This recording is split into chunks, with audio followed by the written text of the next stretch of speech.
দেখেছো জলের মধ্যে দিয়ে যাচ্ছি, কিন্তু অলরেডি জল উঠে গেছে গাইস।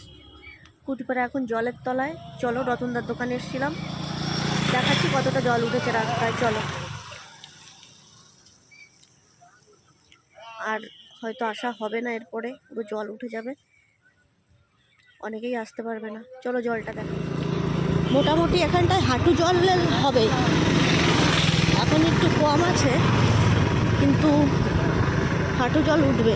এই হচ্ছে রতনদার দোকান, এই যে দেখতে পাচ্ছ।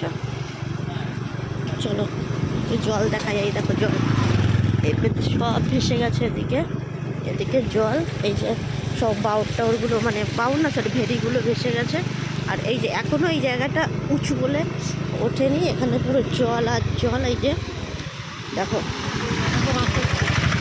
ঠিক আছে জলের মধ্যে দিয়ে যাচ্ছি, কিন্তু আমি পুরো জল। এই পাশ দেখো সব ভেসে গেছে, ভেরি ফেরিগুলো সব ভেসে গেছে। এখানে কিন্তু প্রচুর মাছ, প্রচুর, মানে আনলিমিটেড মাছ। সন্ধ্যা হলেই মাছ ধরার জন্য পুরো কোচ নিয়ে জাল নিয়ে বেরিয়ে পড়ে, সারাদিনও ধরে, তো সন্ধ্যার পরে কোচ নিয়ে বেরোয়। আর অনেকটা জায়গা মানে জল উঠে থাকে, অনেকটা। এই দেখো এদিকে পুরো রাস্তায় পুরো জল, দেখো অবস্থা।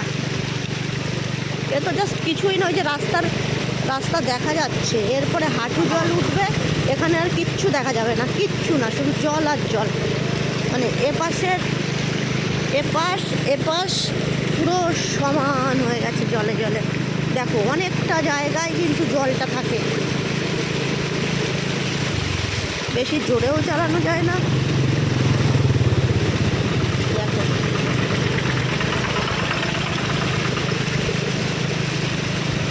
এখনো যাচ্ছে গাড়ি, স্কুটি, এরপরে আর যাবে না।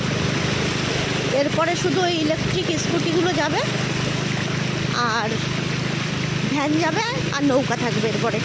ব্যাস, এখানে আপাতত জল শেষ। এই জলটা আরও সামনে পর্যন্ত থাকে।